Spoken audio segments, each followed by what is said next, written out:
We should both get something in a second here, I hope. But we're not recording on here, so. You guys can go somewhere. You don't have to stand there and make my anxiety worse. Goodbye. Yeah, go outside. Jesus. Go outside. Where is it? It says people are watching, so why aren't we seeing We're watching. It's live. It's live. Where? We're there. We're there. We're there. And it says somebody's watching. Let's see who's watching. So let's see who's watching. Let's see. I got nothing. So. I got it. John Harris is live. I got it. But I'm on John Harris. Yeah, but you're on your own page. It's not going to tell you. Oh, it's not going to tell me. So let me go here. Oh, wait. It may have just now. What did it do? No. No. It's your page. It's not going to tell you. It's not going to tell me. So, well, I'm going to go to the public John page and then it might tell me. And then we'll see it. Hi, folks. Mr. IT still having technical problems because he's not the smartest guy in the room. Yay!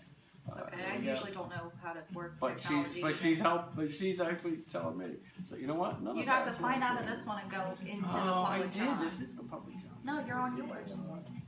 Oh, You're on yours. weasels. You have to log out and go to the other page. I know. Bear with us, guys. Bear with me, guys. She's on this.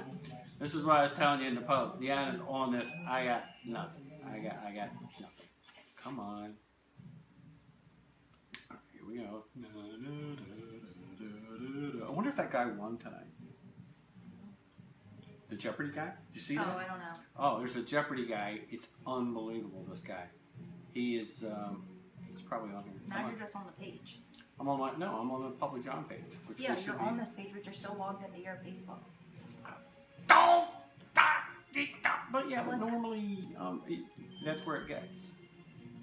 See, Jim Comas likes my videos, so somebody is seeing this. You are correct. Actually, I can do that. You can There you go. Watch. There you go. Thanks, Jim Comas. You just saved Mr. Technology here from further embarrassment. Hey now, there we go. And I got the volume down. So, I am here with the awesome Deanna Glenn. Can't talk either. Having a tough day today. Not enough coffee yet? Not enough coffee. Yeah, coffee, not enough liquids in me. Got a water here, got a coffee here. So Margie Homan's watching. Thank you, Margie. And Jim. Jim's like, hi there, John. Hey, Jim. Jim Comas is, I'm going to start the Wildfire Radio here in a second. Jim Comas is the director of the Veterans United Military Memorial Museum. I think I said Military Memorial backwards, Jim. You can tell me. In Tuckerton that we did, Zach last year hosted the fundraiser. I just did it again. And I was on the first one, and this other one, and it's a great little place. It keeps artifacts and all kinds of things and letters and stuff and the history of veterans and people that have served in the military. Keeps them alive, and Jim's the director of that. So we raised some funds because it's a non-profit. So it's neat. So I may even mention all that again because we're about to go live on wildfireradio.com/thepublicjohn. Margie says, hey, John, and hey, Deanna. Hey. Hi, Margie. Hey. All right, here we go. Connecting, Bueller. There we go. It says we're on stream time. So that's what we're going to use when we get to an hour close to it. We're going to say, we're out of here. So, hey, guys, I got it right? Jim says I got it. You got it. Yeah. All right. Oh, Brian Randolph, a friend of mine from out west. I used to work with him years ago at Seaview. How you doing, Brian? Hello, nice to see you, Brian. I'm here with the awesome Deanna Glenn, who has more interests and more things going on, and it's incredible. So I just decided, you know what? My buddy Albert Casper couldn't make it tonight, but I wasn't going to let that deter us. I said, I know there's somebody else interesting that I can get, and doggone it, thank you for filling in. Thank you for doing this. It was almost last minute. A real awesome lady, and we're going to go into some of the stuff she does and is familiar with and is interested in and tackling, actually, kind of at the moment, too. All kinds of interests. So we'll still do the movie review in a little bit. I have that. It's more mental, but I did see one, and I can comment on it. And what else? And we do have our other sponsor, who I'll discuss in a little bit too, who Deanna might be a little bit familiar with. I'm not sure. So we're going to go from there. So guys, if you have anything, because Deanna's a little nervous. She's never done this before. Nope, never. First never time. On a radio, a TV, in front of a camera, nothing.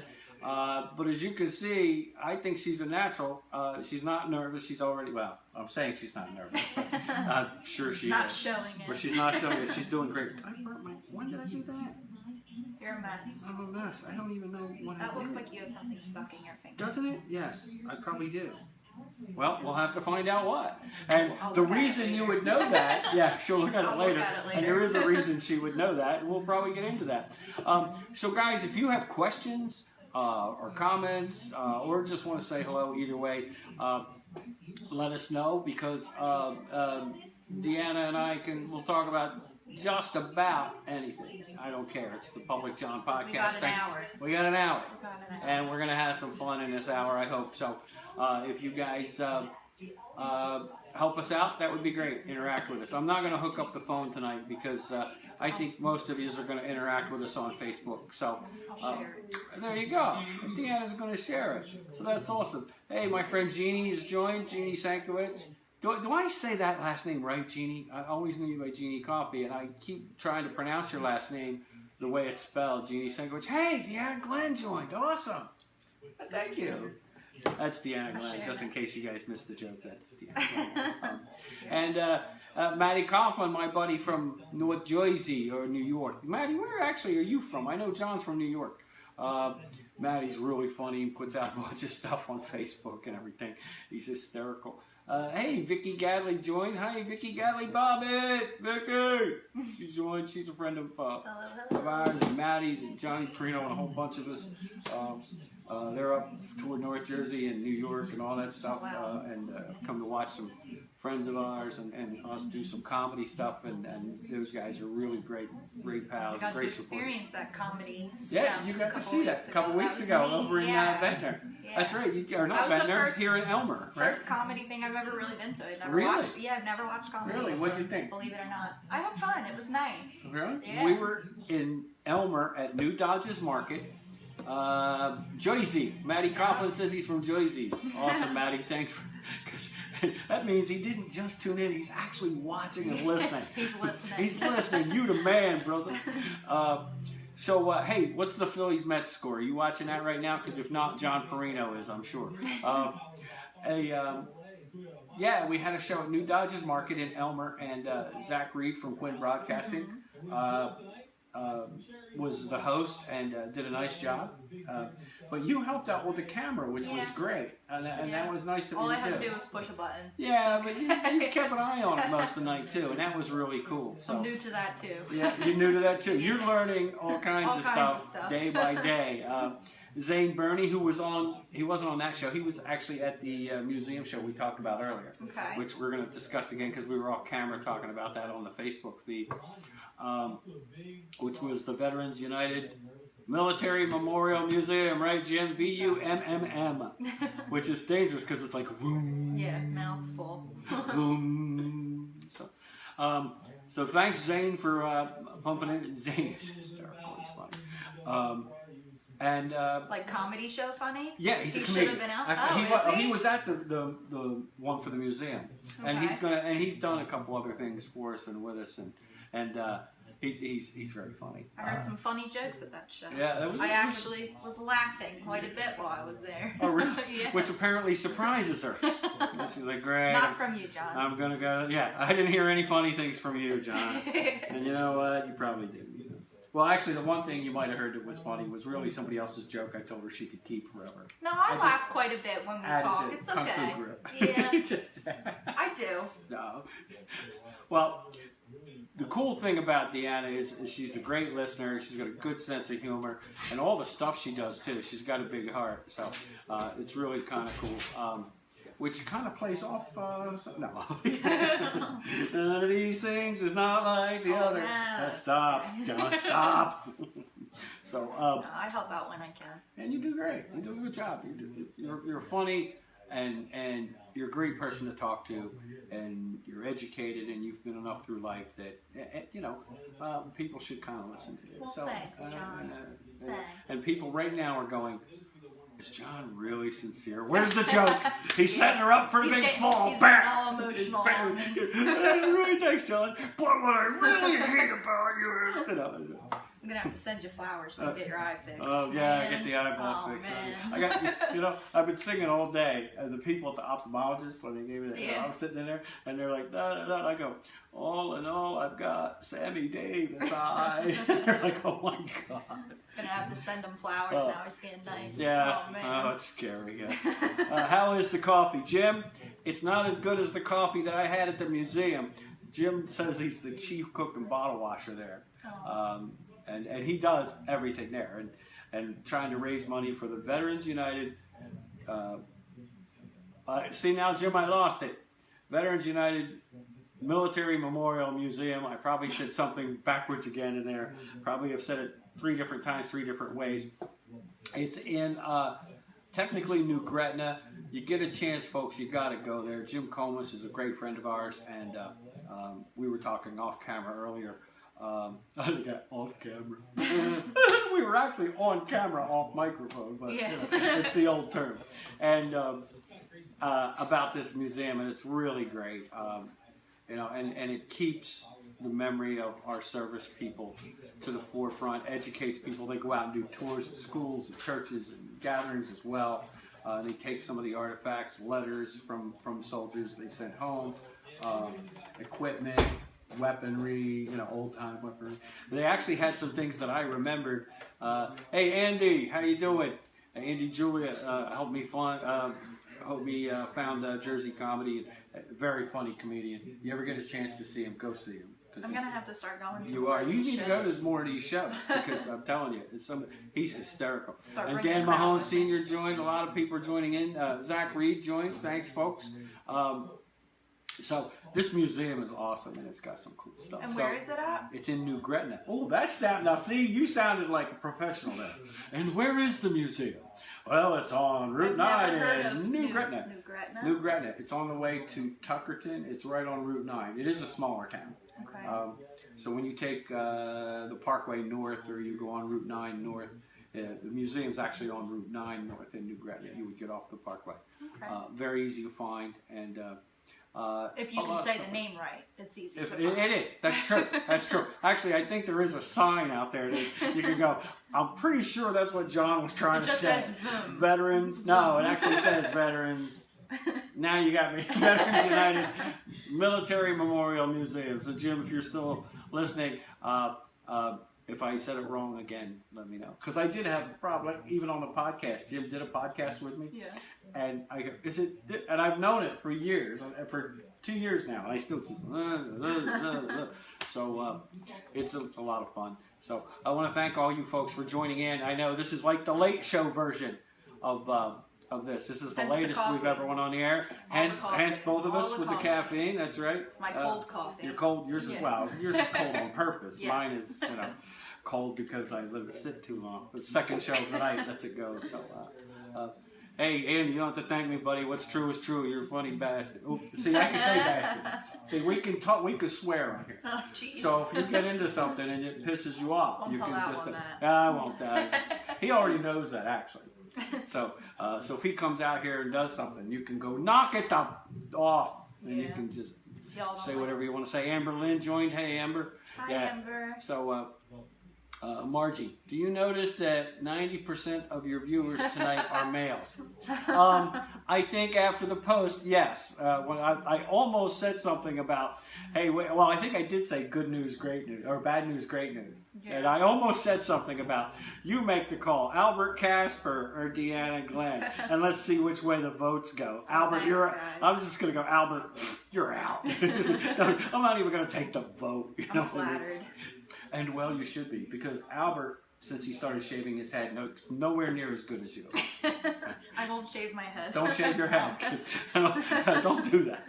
No. Might not get as many views. You might not get quite as many views and not quite as many votes in the pool there. So Margie makes a good point, but that's not why I have her on. It really isn't. She volunteered to step in and replace Albert, which was great. I really appreciate that. She does a lot of stuff, and I probably should let her or ask her some questions to explain some of the stuff she does. First off, I know for a fact that you're a nurse, right? Well, I'm a medical assistant. Or you're in medical. You're a medical going assistant. To school for nursing. Oh, you're going to nursing school. Okay, I got you. Not quite there yet. Almost. Danielle Ryer's joining us. Not quite there yet. Not quite there. Almost. The reason I figure you will be, Brent Kronberger's joining. All kinds of people are joining. Must be you, girl. Well, I shared it. What can I say? You shared it, but I mean, all kinds of, even my friends are going, oh, normally it's John. Oh, wait, he actually has a girl with him for the second show in a week? Okay, we got to do this. So, hey, Danielle, how you doing? If you have a question or if you have a comment. Margie, she says, yep, I know she's a good person. Thank you. There you go. Doggone it. What was the old Stuart Smiley thing? From Saturday Night Live, there was a character Al Franken played called Stuart Smalley. And it's a fake, like one of those middle of the night, 4 a.m. infomercial things, where it just says, like the inspirational guy comes out. Yeah. And he's sitting there going, and his thing was he wore a blonde wig, and he was just like, and big thick glasses, and he go, and it was a great skit because they'd always have somebody on, like whoever the guest was that week, the host, somebody really famous, and he's like, nah, and it's like, I'm good enough, and doggone it, people like me. But he would make them repeat that mantra, like they were always underconfident, you know. So one time he had Michael Jordan on, and it was the funniest thing. Wow. Michael Jordan was at the top of his game, and Michael, you look sad. Gosh. But that's what I mean. Doggone. So you're a good person. Thank you. Thank you, Margie. And Danielle's another comedian. Hey, Danielle, and all these counselor as well. friends. All these comic friends joining us. That's awesome. Thank you, guys. My friend Maria Raimondo. Yo, babe, what are you doing out there? Oh, this girl.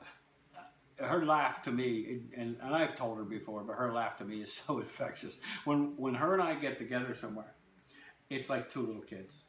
We're like two little, we just blah, blah, blah. That's not hard to believe. Yeah, oh no. And she can keep up with me. She's funny. I mean, sometimes just something else that she says cracks me up. So, hi babe, how you doing? She's awesome. But yeah, we're just like two little kids. It's like we'll try to go to lunch, because we both work. So sometimes we'll go to lunch or we've had to reduce it to go get coffee because we don't have time to eat lunch, even though we have an hour, because we're like, you know. So, and usually we got to order the coffee and take it with us because we're still on a roll. We can't even sit down and have it. So I pretend not to know him. Yeah, thanks. Yeah, you do. She does that. She'll do that in public. Maria. She goes, I pretend not to know him. And yeah, she does that. Yeah, because I'll say something and she'll go, and then I'll say something else that's ridiculous, and then she'll just take a little half step, and just talk to the cat. I feel like us women do that a lot more around certain. Oh, I thought you were going to say when you're with John, we have to do it. It's self-survival. It's okay. Yeah, great. So, all right, so you're a medical assistant. Mm-hmm. Are you in nursing school now? Not currently. No, but yeah, you will I be. started. You started. That I'm gonna go. And you're gonna go back. Yeah. Awesome. Where are you gonna go? Probably I'm gonna go back to Rowan. Rowan? Yeah. Okay. Awesome. That's terrific. How much further do you have to go? A couple years? Yeah. Yeah. Nursing's hard. Yeah. Studying nursing, especially. Nowadays, it's kind of hard to really get anywhere without your BSN. Yep. To be an RN, it takes 2 years, but to get your BSN, it's 4. So. And to actually work a decent job, you need the BSN, right? You need the degree, not just the nursing. A lot of places nowadays are requiring a BSN. Oh man, and it's ironic because here you go, you got to study things like psychology, sociology, and half that communications, stuff you won't English, use. half that stuff you won't use. Yep, all that stuff you won't use. When I went because to school, what you want to do is take A&P, the microbiology, chem. You got to take all those things. When I went to school just for medical assisting, I think everything I learned in school, none of it I used when I got into the actual field. It was more hands-on training. It was, because they don't teach you in school. They teach you like the structure of it, and they teach you, you learn the literature of everything. You don't actually learn how to give someone a vaccine or draw their blood or how to help a patient cope with the loss of a significant other. You know what I mean? Like it's stuff like that you don't really that's the stuff that's hard. Exactly. That's the stuff that you and like need you said, to know. hands-on. Yeah. But you don't know how to do it until you're in that situation. So. Now, when you, and you can answer this, and I think we have another nurse or two that's actually in here too. Hey, Lori, another awesome comic. Lori Reiner Robbins joined. She's awesome too. She's great. her and the lady you probably met in Elmer, Debbie, Okay. started in a class actually together. And I got Debbie, and Lori couldn't make it that night. Otherwise, she would have been on that show. They're both hysterical, and they're both just starting out. Yeah. And that's what's great. That's awesome. Margie says, yes, nursing is hard. Yes, Margie, it is. And it took me Margie's 6 months to take that accelerated course for medical assisting, and I was exhausted. You're talking, I was bartending at the time because I was going to school during the day. So you're bartending at night, you're going to school during the day. It was the only job that I could have that worked with my schedule. Yes. So I was up, I'd come home from work around 3 a.m. and there was nights I didn't sleep. I'd study between 3 and the time I had to go back to school. Wow. So it's definitely, it's hard. It'll be worth it though. When you, and you guys can all obviously answer this, Justin, probably another comics watching, hey, first thing I thought when tuning in was Beyond the Green Door. Do you know what Beyond the Green Door is? No, you don't want to know. I know what that is, Justin, and that's not right. So, don't put that movie in later either. But when you get done nursing, and I don't know, I mean, I worked at a college and got people into the programs, but when you get done the nursing portion or BSN and you get ready to go to work, are you trained with someone hands-on, or is it up to the facility, or do you have to put hours in? Yeah, you have to do clinicals. There's a certain amount of hours that you do. There are clinicals, yes. Right? I have heard the term clinical. You're right. Yes. Okay. There's a certain amount of hours that you have to put in when you do it. Okay, and when you're doing clinicals, then somebody's obviously with you. That's probably where you really learn That's your the hands-on. trade, right? Yeah, you're in the hospital. You rotate between different floors, different areas of work, and do you, like a doctor, do you change when they're training? Do you, toward the end, do you change, or is that where you learn what discipline you prefer, whether you'd want to be a pediatric nurse or whether you'd want to be...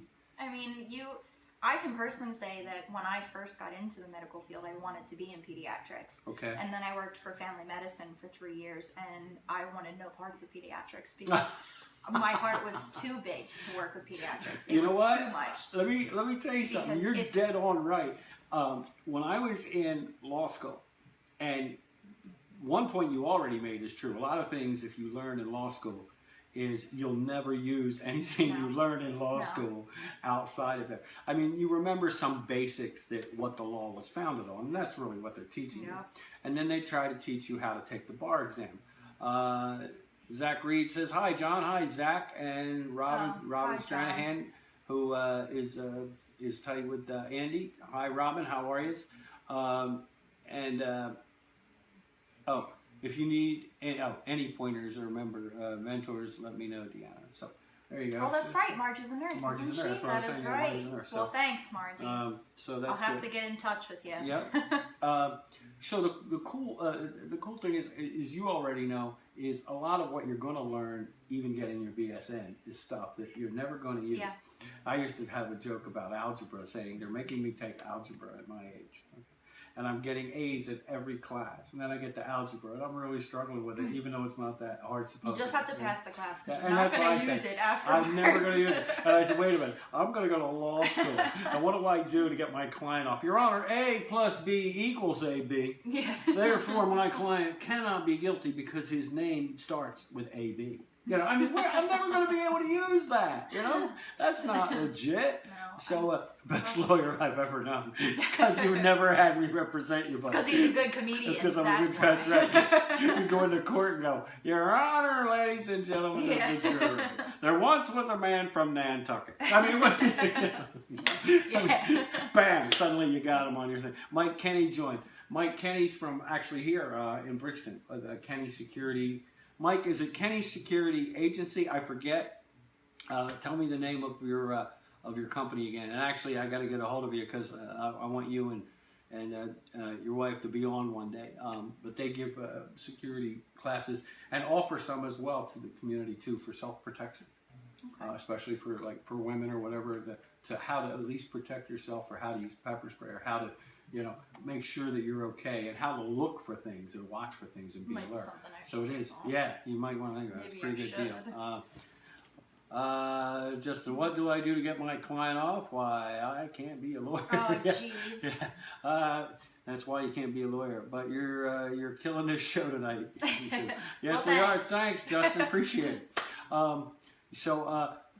You do. There's so much. Like you're going to learn some things.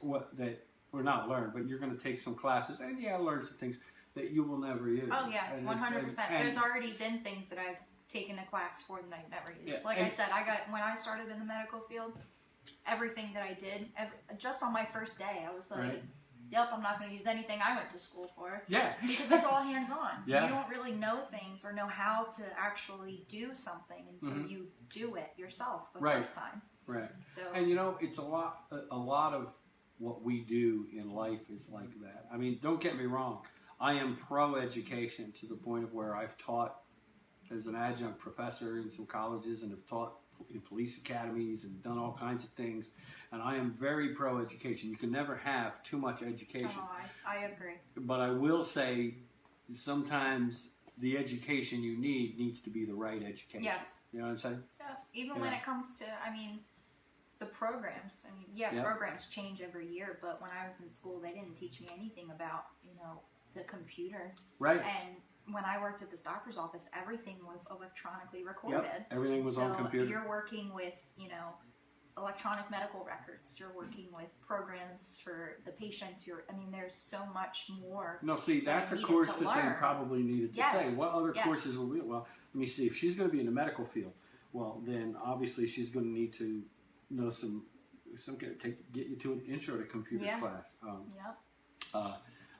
Get you to, there's classes on how to use Word and Excel and things like that. Because I'm telling you, you would think that this day and age, how old I am, my generation, you would think that I would know more about this technology, but I teach myself as I go. I'm not very tech savvy, believe it or not. Really? Yeah, really. You'll get there. I got faith in you because I'll tell you what, you're a smart cookie. So That's I've seen that. That's what I tell these guys all the time. Just keep going. Plug. You got to learn. I can fix you, but I can't fix a computer. See, I can fix a computer, but I'm falling apart.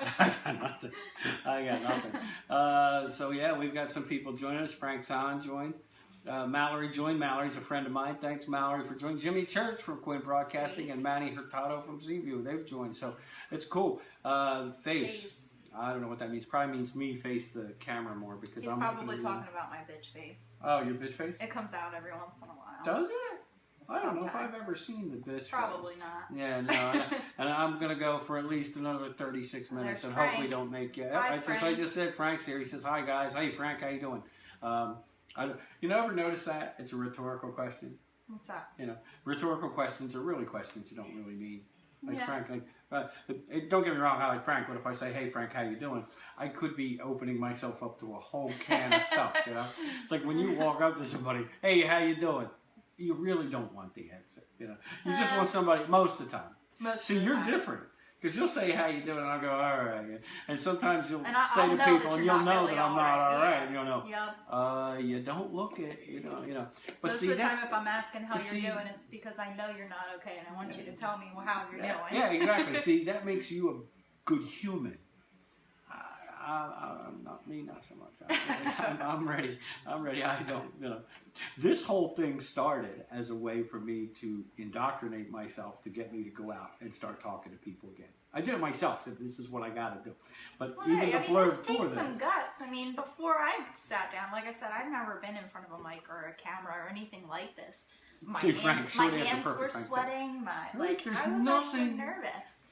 So this takes a lot, and to put yourself out there with all of these people watching. I'm out there. So, yes, you are out there. I am out there. But this isn't easy. No, see, Danielle Ryer, it says exactly. Yeah. Danielle's a counselor, deals with some of her own issues, and is a comic as well. So she knows. She goes out there, as do most of the people that I've seen on here. Justin, I saw a video where a computer was making medical diagnoses. You're in that field. Is that really becoming a thing? It seemed like a bunch of doctors in Japan or something, so I'm not sure if we're already living in the future or not. That's a good question, Justin. He's saying that a computer is making medical diagnoses. I have never personally come across anything like that. Right. I know, like I said, I worked for a family practice, so we were very It more was personal, yes, smaller, family-oriented yes. in general. And that's where I want to stay if I could. I would love to be in a hospital, but that's realistically, that schedule's not good. I don't want to work weekends. I don't want to work holidays. You know, you want that perfect Monday through Friday. So, but I if you're also gonna get enjoy. Sick, don't get sick after 5 p.m. Friday because I'm out. I also enjoy working with a family practice. You work with all ages. It's so it's diverse, right? Yeah. You can. Plus, of course, the things you're going to see, they're also all going to be diverse. Yeah. So, Justin says, of course, John can be replaced by a robot. I don't think so. No, Justin, you may be right. Let's see. Maybe tomorrow I'll send a robot into work and see if it works. You might need a robot when you go get your eye fixed. Oh, yeah. Then what are we going to do? Then what are we going to do? I'll have Sammy Davis eye. I'll have to take over your show for you. Okay. You can take it over now. Let me see. Meanwhile, I saw a meanwhile there. Oh, Danielle Ryer is actually a crisis text line counselor as well. So, and that's admirable. I could never do that. That takes a lot. It's a lot of patience and a lot of care. It takes a certain kind of person. Yep. Ariel Melendez. Thanks, Ariel, for joining. Ariel was on the sports show with me earlier on TV. So thanks for taking a few minutes to join us, Ariel. Appreciate it. Margie Homan says there are systems that, yes, a doctor is a neurologist at a distance to diagnose a patient. Which, it's interesting because... meanwhile, you're bleeding. Let me see. Danielle says, I hate social norms that are like, how are you? Oh, when I was saying about rhetorical stuff, doing good. Meanwhile, you're bleeding on the floor from something. Yeah. I always like... Well, if I notice you bleeding on the floor, I don't think I'm going to ask you how you're doing. Hey, you down there. You with the blood on the floor there, out of bleeding, pumping out of the head. You okay? How you doing? How you doing? Don't look like you're doing too good. Don't look doing too good there, pal. Yeah. So, yeah, it's one of those rhetorical things. It's like, I think it's one of the things where somebody sees somebody and they're going, I got to say something. So it's how you doing? Hey, I don't even do that. I just go, hey, yo. Or you ever like run into somebody that you haven't seen in a while but you don't want to talk to and you're like, hey, how are you? And you kind of just want to turn them off. Yep, that's me like every day. They say hi. Because most people, how are you? That. It's like, hey, how are you? Hey. Don't answer that, please. Sometimes it's like, hey, how you doing? And I just keep right on. Yep. And I get that people go, oh man, you didn't even something. I don't like them. And I'm like, yeah, but John, all she said was hi. Yeah, but I don't trust her, so I don't like her, so I'm not going to say hi. I'm afraid of her. Next thing you know, I'll say hi, and I'm in the Me Too movement. Yeah. You know, I don't want to do that. You're 20 minutes deep in a conversation you don't want to have. Yeah, next thing you know, says it's a video info given to the doctor for diagnosis. So I guess it's a video, and then you give the information, and then it comes up and is programmed with what you. I've heard of what's that? Teledoc. Yeah. There's a teledoc. We used to have patients that came in talking about that. I've never experienced that. I've never called or anything, but we've had patients that have come in and said, I was sick over the weekend. I called Teledoc. They told me I had this and sent me an antibiotic. I had a friend of mine. And to me, it was like mind-blowing because it's like, how can you give someone an antibiotic for something without physically seeing them? Taking their temperature, talking to them, looking at their face, it's how like are they acting? I don't know. To me, I didn't trust it because I could tell you that, I have a fever and I'm bleeding out of my nose and you know what I mean? Or my throat's all... Yeah, but on the other end of the computer... But how's that doctor know that I'm actually... Sitting there going, I'm testing you. Yeah. How's your software, doc? No, I'm not comfortable with any of that kind of stuff. I'm old-fashioned. I want to go in and see my doctor and have him check me out. And if I have a sore throat, I want him to look at it. Yeah. I don't... Yeah, I have a friend of mine that's a nurse who told me that the worst thing that ever happened was people can look up WebMD. Yeah, oh my gosh.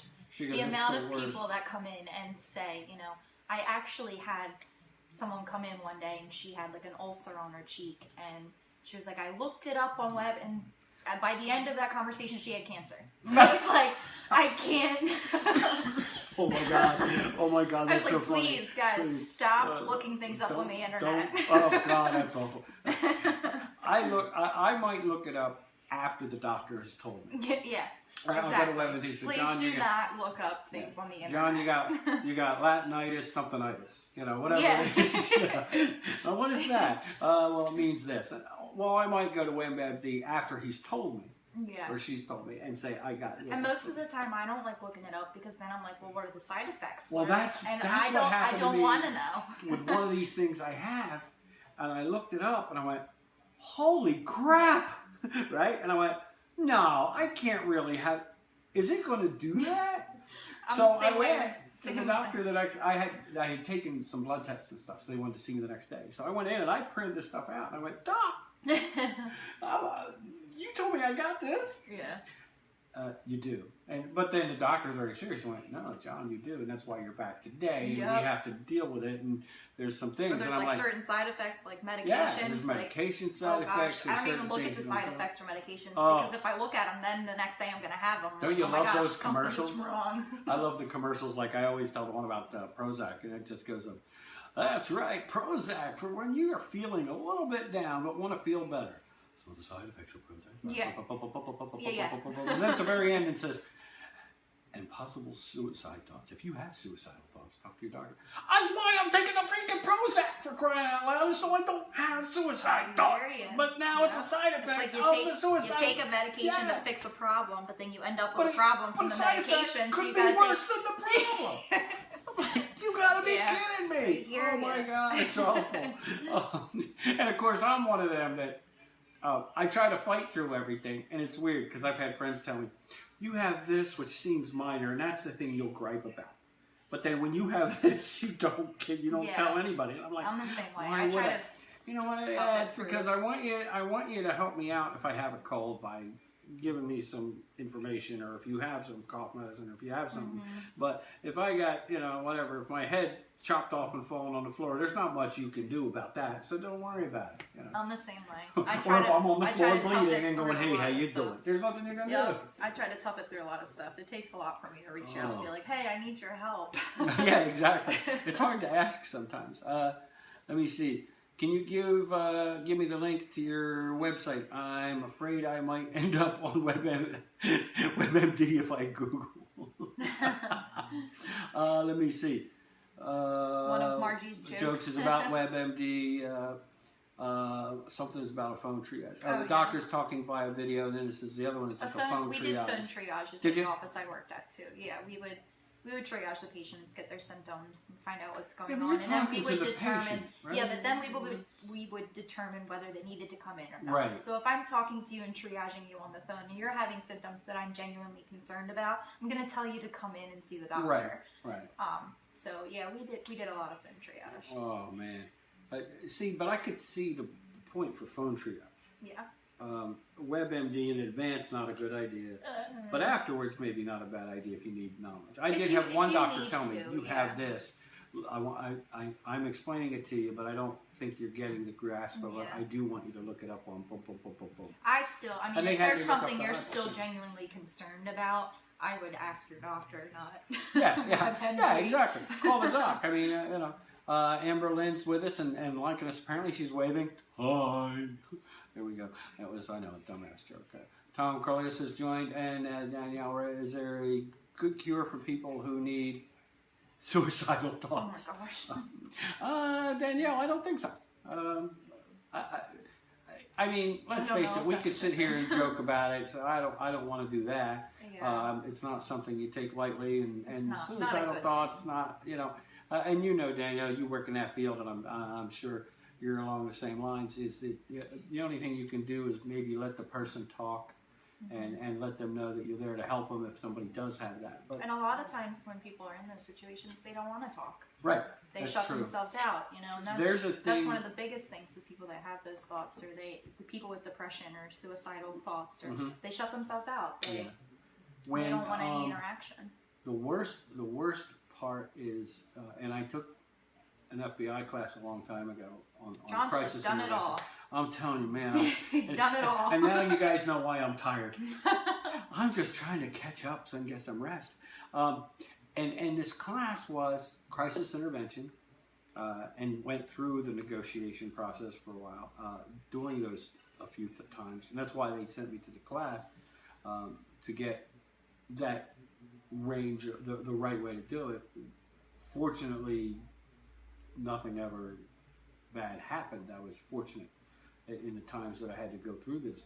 But they tell you that when a person has really committed to the fact that they're going to commit suicide, you don't know until it's too late. They're not going to tell people a lot of times. Not every time. There are people who are looking for help.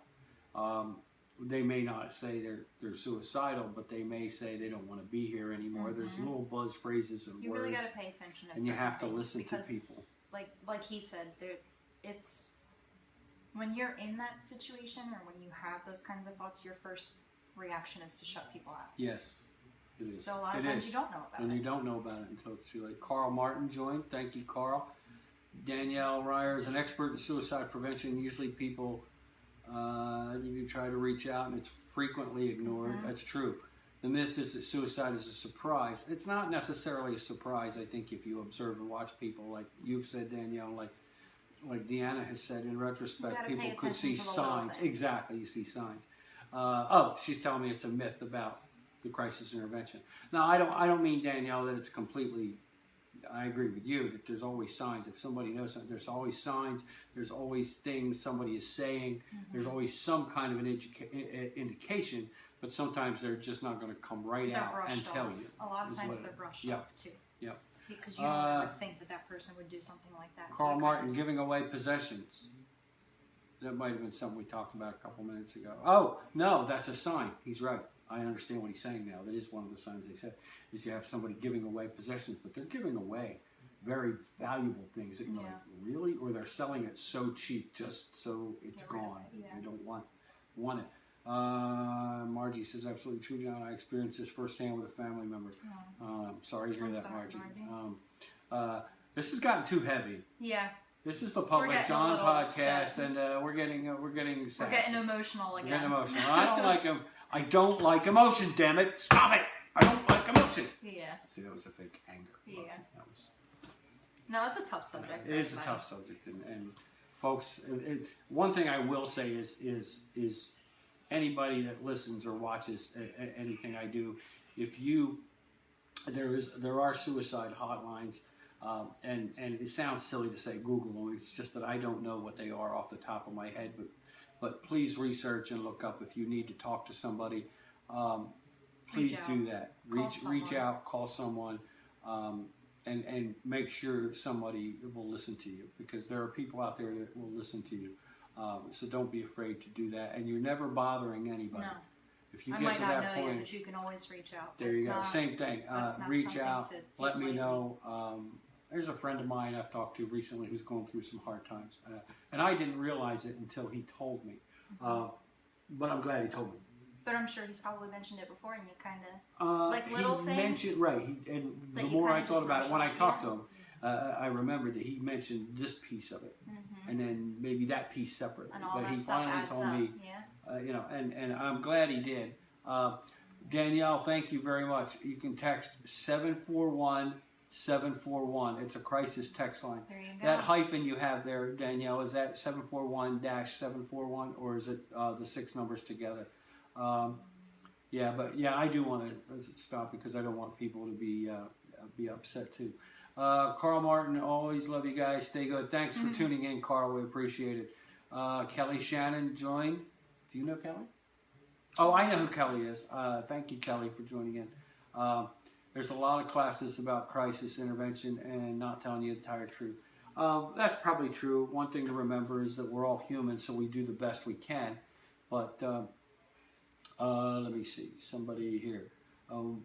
They're fast and furious. We got on a serious subject, and now people want to talk. Yeah. Oh, man.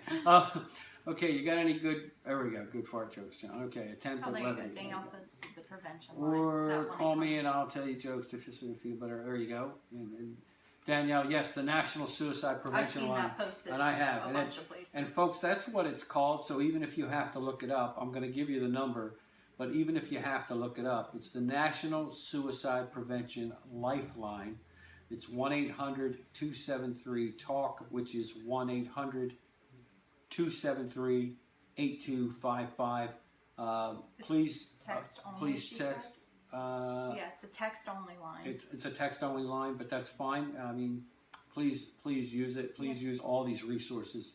and that is, again, the National Suicide Prevention Lifeline. Please use that. Now, we're going to change gears a little bit because I want you guys to realize that we're also going to entertain a little bit. So let's do that. Because I also want to talk to Deanna about some other... First off, you're a mom, right? Yes, I am. So you're doing all this medical studying and doing a few other things we'll talk about. And you're a mom. Yes. I have a 5-year-old daughter. She's in school, yes, I take it then? I actually just got back from, we were at the carnival for a little bit. She had T-ball practice, and we went from T-ball practice right to the carnival. In Pennsville. T-ball practice too? So she's had a busy day. You have no idea. She's starting to sound like mom.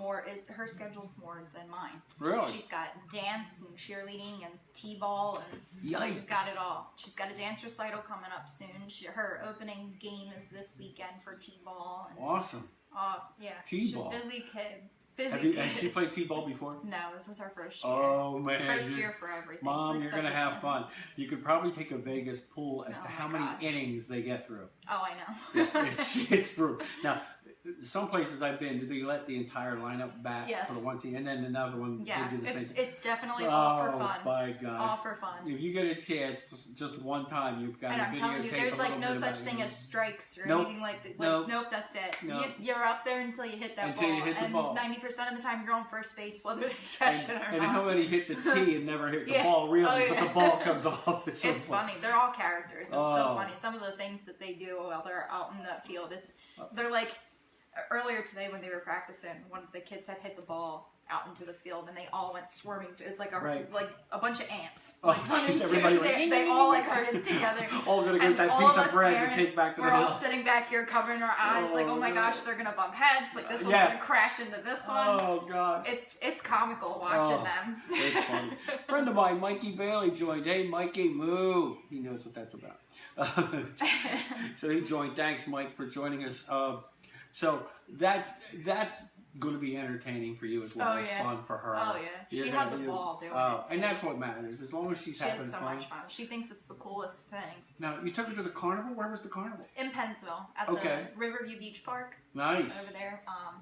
It's today. Animals, today rides, was the first day. Rides and stuff. No animals or anything. That's good. It's the midget football fair, so they have rides and games and food and all that good stuff. Nice. How long are they there till? From today until Saturday.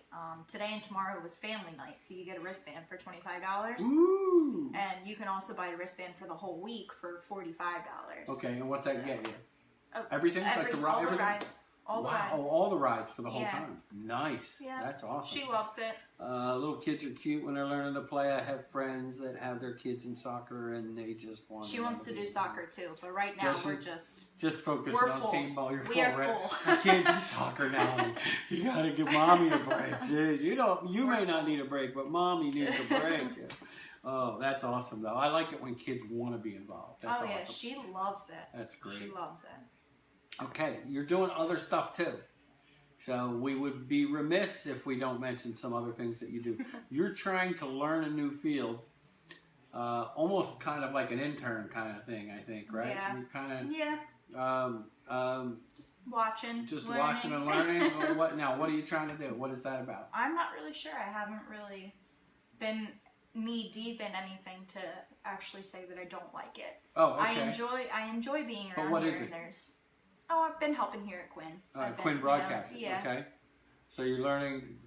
I've been playing kind of watching. Yeah, I've played with social media a little bit. I've helped the guys with some of the cameras, and I've been in the production room. Yeah. While Jim was shooting one of his shows, the guys were showing me how to like switch back and forth between the different angles. And oh, nice! It's pretty cool. It's neat what they do here. It's definitely, some of it's easy, some of it's not. Yeah, no, you're right. Some of it can be very low key, and then some of it's like, holy, you don't know what you're getting into. It's interesting though. It's very, very interesting. Oh man, it is. It really is an interesting process. To be behind the scenes on some of this stuff is really cool. You know? Millie comes in and Millie has her show that's going to be going out soon. And, and nice. She's so funny. You should talk to her about. I think I've met her, but I've comments. never really got like into. She's a funny person. Yeah, she's entertaining. That's for sure. That's what's cool. It's neat though, and then to see like all the different people that they have on the shows, and how many different people they interview, and like just the variety that's in here is really cool. Yeah. You meet all kinds of new people. Oh man, you do. I did some work obviously here at Quinn, and I want to thank Zach Reed and the folks here at Quinn for letting us use their facility tonight to do the show. That was very nice of them. And I appreciate it. And I think we're going to hopefully do the one here next week with Albert Casper. So that'll be fun. Albert's been here before and has sponsored, I think, with Quinn and with me as well. And he's a good guy, area guy, Casper's Power Washing. And the reason I mention that is Albert Casper's Power Washing LLC is a sponsor of the Public John podcast. Oh, yeah? Oh, yeah. And not to be taken lightly, because this is the time of year, and I keep telling people this, but it's actually true, where a lot of people are going to run out and say we need to get our house painted or we need to get some siding on the place. We're in a building right now that before Albert power washed it, and it took him about 3 hours, 4 hours, I think. There's before and after pictures of a lot of places he's done, but I was here on I don't know what day of the week it was, but I mean this place was old, dingy, dirty looking, everything else. And I came back the next day and they were wrapping up. I'm like, what the hell is a brand new white building? Brand new. And I'm like, what is this? And Zach says, oh, I had Albert Casper. He power washed it for it. I said, it looks freaking great. It looks like a whole new building. And they have other ones. And he's got pictures on his website as well as his Facebook page, which is Casper's Power Washing LLC. Albert, if you're still watching, plug me the phone number because, or I'll see if I can look it up and we'll give it out again. I usually have it written down, but I was. We've got a commercial for him here somewhere. Oh, do we? We probably have a commercial here somewhere. That's not the right mechanical device, but I'm going to look it up. I'm going to Google you, Albert, like some of our other folks could. And you can actually Google Casper's Power Washing LLC. That's what I'm going to do now. They also have the Facebook. Is watching. Hi, Shane. Hey, Shane. There it is. Casper's Power Washing came right up. Boom, boom, boom. Zach said, and there it is. Oh, that's all of his properties. Oh, there we go. Zach Green, he's done all of his properties. Yeah, because Zach's got what? He's got a house. He's got this place. I think they did the one in Millville too. Zach, if I'm right, let me know. I think the Millville building that was Quinn used to use, I think they did that one as well. Albert's Power Washing. It's Casper's Power Washing LLC. Get down with the ghost. Mm-hmm. All right, and the number is 1-856-297-2984. 856-297-2984. But yeah, he's done all of Zach Reed's properties. So pretty good. Shane says, "What up, peeps? Yo, dog, what up?" Wait, is that one of those rhetorical questions that he doesn't want us to answer? Yeah. And you notice he said, "Peeps." He didn't go, "Well, how are you, Don? Yeah. How are you, Deanna? Is that a rhetorical how are you, John?" question? It's a rhetorical. What's up, peeps? Oh, he's laughing out loud. What's up? So, Shane, do you really mean that? Because we had a discussion earlier. The people that ask those type of questions don't really care. When you ask someone, hey, how are you? You're not really expecting them to answer you. You keep walking. Hey, how's it going? And you keep right on walking. Well, I've got a touch of lumbago. I'm just getting over a dose of malaria. Yeah. You know, I mean, nobody really cares. But you really didn't want to know that. Yeah, you didn't want to know that, really. So, I don't know if you've seen it. No, you probably haven't. Because now I'm lost for the title of it, and I just watched it, but it was on Netflix. Now,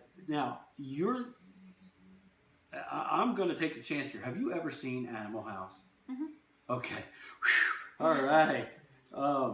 And, of course, Caddyshack, right? And you hesitated on that one. Have you watched it? I've heard of it. I've never. You gotta watch it. Oh my God. Of course, all my friends are going, of course, John's going to tell her to watch Caddyshack. It's your favorite movie of all time. Caddyshack, Animal House. They were used to be, and they were based off the type of comedy from a magazine called the National Lampoon. Mm-hmm. And I want to get the title of the movie right that's on Netflix about the guy that really started the National Lampoon magazine and was the head writer for both these movies, which at the time were huge box office successes. And nobody thought they would be, especially Animal House was the first one. And nobody thought that they would work, and they just took off. Movie about Doug Kennedy, here it is, Netflix, this is the one. So I'm going to get you the exact title, but I'm going to give you a review, and There it is. I knew it was stupid. A Futile and Stupid Gesture. What a name. And it is the story of Doug Kenny. He co-founded the National Lampoon magazine in 1970, I believe it was. And he had went to Harvard. And that's the weird part, is he and his partner graduated and they were like, no. But they did the comedy magazine that was at Harvard too, the Harvard Lampoon. And that's how they got started. But it's actually a tragic story. His ending was very tragic. And they still don't know, again, oh man, this is terrible. It goes back to it. They don't know whether he ended his life or if it was an accident. We just can't get away from I this can't topic suddenly tonight. I'm thinking that's the latest movie I Man. saw. Nick Shute joined. Thanks, Nick, for joining us. Animal House and Caddyshack. First off, they're mini reviews. I'm just going to tell you one thing. If you want to laugh, watch either one or both of those. Yeah. If you really don't feel well, and all you're going to do is lay on the couch that day, and you just want to laugh, put them in back to back, man. Yeah. You're going to laugh yourself silly. I still do Caddyshack lines in conversation to wait and see if people know where it's from. And sometimes Animal House, but most of the time, Caddyshack, Blues Brothers, Fletch, just smart-ass lines. Who knew that I would do smart-ass lines? And Not you. No, not me. No, never. No. Oh, and that's actually a line Chevy Chase says in Fletch. I think it's in. No, it's actually in Caddyshack. Do you take drugs? No, never. No, Oh, no. okay. No, Not you. never. No. And of course, it's while he's smoking a joint. It's something silly, so it's really out there. That was probably another rhetorical question. Do you do drugs? Take drugs? Well, he asked this one kid, "Do you do drugs?" And he goes, "Every day." Good. That's good. Rhetorical question. Rhetorical question. No. You know, it's a. See, that's a Caddyshack thing. So I mean, I can't every so often when I'm like lose weight, train of thought, I'll just go no, and it's weird because it comes right back. Yeah. It actually works.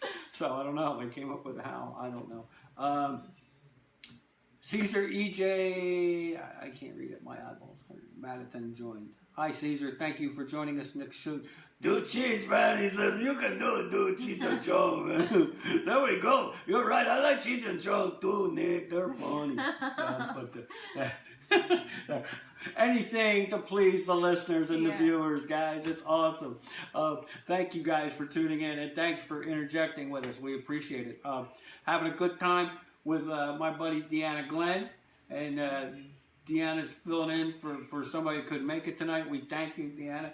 I appreciate I had it. fun. It's awesome. Had It's fun. been great. We still got a few minutes left. You ain't Yeah. getting off the hook yet, girl. You. The actual review of the movie I should get to, because the movies are also sponsored by Margie Hillman. She does movie reviews. Okay. She does them sometimes.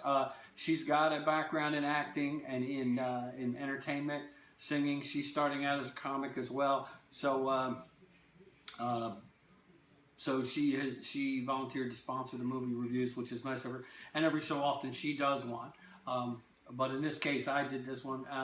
And I watched this on Netflix the other day, but totally by accident. I knew of Doug Kenny, and I knew because comedy, you follow these things. And I've been a student of it for years before I ever tried it.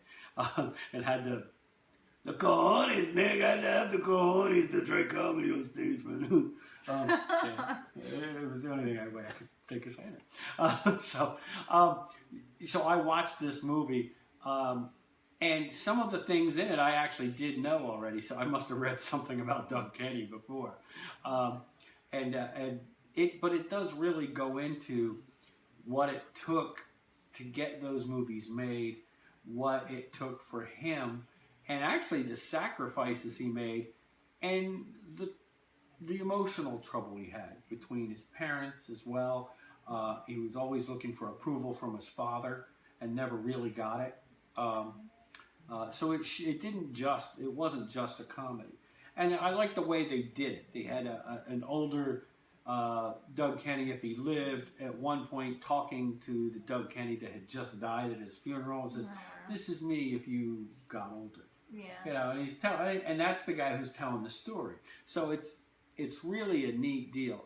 Will Forte is in it. Martin Mull plays Will Forte plays Doug Kenny. Martin Mull plays the older Doug Kenny, who's supposedly telling the story, and the rest of the actors you don't really know that much about them, but there are other ones that are portrayed. I'm trying to think of his name. I can't. Joel McHale plays Chevy Chase, and actually sounds like him. Yeah, as far as you know. I mean, that's a, I love that Chevy Chase one. As far as you know. So there are some people that that are in that movie, and I had the name of it. What did I say? Strange, stupid thing. Something. I had it right here. See, the brain is going. A Futile and Stupid Gesture on Netflix. The story of the great comedy writer Doug Kenny. He wrote Animal House. He wrote Caddyshack with some help, but he was the head writer on them. Formed the National Lampoon magazine. Was in Harvard Lampoon when he was in college, and formed all these things. And really was the impetus for the start of Saturday Night Live. And that's mentioned in the movie, and it's seen in the movie that a lot of the people that used to work for him ended up becoming writers on the original Saturday Night Live programs in the 70s. And it's how he dealt with that and how some other people dealt with that. Megan Brennan, hi. Megan's a friend of mine from Vineland. Mariano Alvarez. Hey, Mariano, how you doing, brother? Nice to hear from you. I'm here with the awesome Deanna Glenn, who is busier than a bee with one wing. Just I'm going to go in one direction, you know. But is very busy. Getting into the broadcasting end, studying that, to watch that. She's a medical assistant. She's going to school for some medical assistant training. She's a mom. She takes her kids to carnival and t-ball, and you know what? She's laughing, but I've seen that and I know all about that. I tell you what, it's definitely different being on the other end. You know, you remember being a kid and having so much fun at these carnivals, and we'll ride this ride and get funnel cake and play these games. And then you turn into the parent that's chasing your toddler around for all of these rides, and it's a totally different experience. Yep. Not quite as much fun anymore, is it, Mom? I mean, it is. It is, but it's not. It's a different kind of fun. Because she had a blast, but it's a different kind of fun. Yeah, you're right. It's not about meeting up with your friends and who can go on the zipper as many times in a row. It's watching your toddler get on the motorcycle and go around in a circle for a few minutes. And you're sitting there going, please don't fall. And you're like, you got that worry. But then when it's all done and you see them going, you're like, or she wants to go in the fun house 10 times. Or, Mommy, can you go down the slide with me? Is there a bouncy house there? No.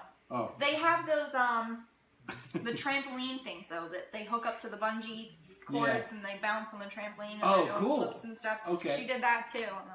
She's definitely my adrenaline junkie. I could have every injury in the world and feel like it some days. And today's one of those days. Yeah. But you know what? If there was a bouncy house or a trampoline, I would figure out a way to climb my old butt up on it. Yeah. And I would bounce around for hours. I really would. I'm like a little kid. When it comes to stuff like that, I admit that I'm a little kid. I'm immature as hell. And she's had a broken leg before from the trampoline. And she broke her leg on the trampoline. And got ready to get back on it? It still does not faze her. She wants to... See, little kids are so resilient. Oh, yeah. When I 100%. When I was married, sorry, I get a chill every time when I was, somebody says marriage or relationship, I get, look, goosebumps. See, I'm not kidding. See, she saw them. I got goosebumps.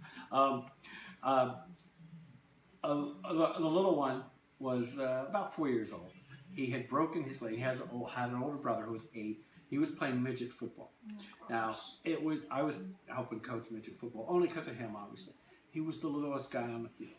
He really was. His shirt came down to like below his knees. He couldn't tuck it in far enough. His helmet we had to put extra padding because you couldn't get the helmet to fit quite right. But he went out to every practice and he got involved. And we didn't even put him on the field much because we were just afraid he would get hurt. He was so little. But the last game of the year, we put him on the field, and he actually made a tackle. And I went to take him out because we put him out for one play. We were winning big. It's the last game of the year. It was a championship game, and Louis had practiced. So we put him out there, and he made a tackle off the running back. He was the last guy, too. This guy ran through everybody else, and Louis back there. We told Louis when he got on there. He was so happy to be on the field. Way back! We thought we had him away from the play.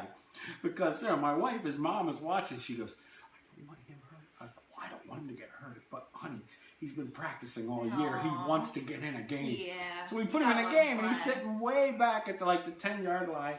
And this guy broke tackles, is running for 40 yards, and he's running. I'm like, he had the whole field. Why did he run toward my son? He ran right towards him. And I see Louis, and Louis all of a sudden remembered everything he ever learned in practice. The littlest kid on the field, got his feet right, got his hands right, and tackled the guy. See? Everybody is clapping Don't and cheering. underestimate him. And I went out there, and I didn't go out there, and I was like, that's my boy. That's my boy. His mom was like, is he getting up? He got up, and he's like, Dad! Everybody's all pumped for him. And I'm like, that's it, that's my boy. And then I sent a kid in to go get him. He wouldn't come off the field. This is little kids, right? So he's like, no, I'm not coming off the field. That was it. I'm like, Louis, that's all it took. That's all it took. He was hooked, right?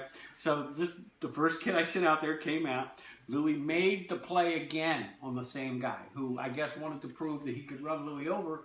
And Louis did the same thing. Perfect textbook tackle, stopped him. He didn't score a touchdown, right? And I'm like, that's it. He's coming out. I'm not playing with fate anymore. And I'm thinking, plus, I got to go home to the wife. If I leave him in much longer, I'm not going to be married much longer. Of course, if I knew that was going to be the end result of what I had, maybe I would have done it. But so I call a timeout. I go out and I get him, and I got to, and the people, our fans are ready to cheer him on. And I said, Louis, and he goes, Matt, I want to finish the game. I'm like, Louis, look at all them people over there. They want to cheer for you. And if you don't come off the field and let them cheer for you, you're being a very mean guy. You need to come off and let them, because they're very happy right now, and you saved a touchdown twice, and they want to let you know that they appreciate it. And it's the only thing I could think of to get them up. I'm like, it's either that or I'm just going to pick you up and bring you out, and your feet are going to go like this. I said, so Louis, besides that, your mom is very proud of you right now, and she wants to give you a hug. And I knew that finally got him. And he come off with me, the other kid come on, and we ran off, and he's going over to his mom, and I went, because she had no idea what I said. She's like, okay. Well, we had the little one. The little one, Tony, broke his leg, right? And he'd been in the summertime. So now we're in September. So he started from here, and the cast went to here, and then finally it got down to the boot. Well, you couldn't stop him anyway. He had the cast on. He's sliding around all over the place on his butt. So you know, right? Yep. See, all the way up to the hip. That's how resilient kids are. Yep. A lot of people are joining us. We want to thank you, folks. We're just telling stories about kids, and I'm just BSing with Deanna. Actually, she was nervous, and she's made it easy. This show is real easy. Danny Van Meter joined. Hey, Danny, how you doing? Kelly Quinn here joined. Hi, Kelly. Hi, Kelly. Margie says, I think he was in the movie also. Oh, he had Doug Kenny had a brief moment, I think, in Animal House when they had the parade at the end. He was the one with, if you ever see it again, he was toward the end. He was in an overcoat and glasses and threw stuff at a car or something. I don't know. But, so Tony is now down to this walking boot thing. I'm taking Louis out of the game. There's not much time left. Tony decides he wants to get into. Oh gosh. Now he's no uniform. He's not. But he always came to the practices like a mascot. Runs all the field. Nobody's watching. Even the referees aren't watching. With his little leg cast, runs on the field and takes the ball. Right? Well, our little team is looking at him going, yeah, Tony, they're cheering. They're not stopping him. I'm like, stop. Well, I turn around looking at him, and my wife's going, John. And now she's mad at me, and I'm thinking she's proud. Louis said, John? And I'm turning around and I look at him. Oh, crap. And now the head coach is going, he's laughing. He's going, John, you want to go get your other son now? Oh, crap. Trying them both off the field. I got one and all, I got to go get this one. So I'm going out to the front. Now, Tony decides, leg cast and all, that he's going to start moving around and avoid the tackle. And he's avoiding these guys. A couple guys, a referee. Everybody's just dying. I wish back then there were cell phones, because people would have taken video of this. Because he's running around the referees. He's got a cast on his leg, boot, and they can't catch him running the football. And finally he sees me, and he comes over, and he evades all the officials, comes over and goes, here, Dad. And I was like, what do you say? I can't yell at him, I can't go.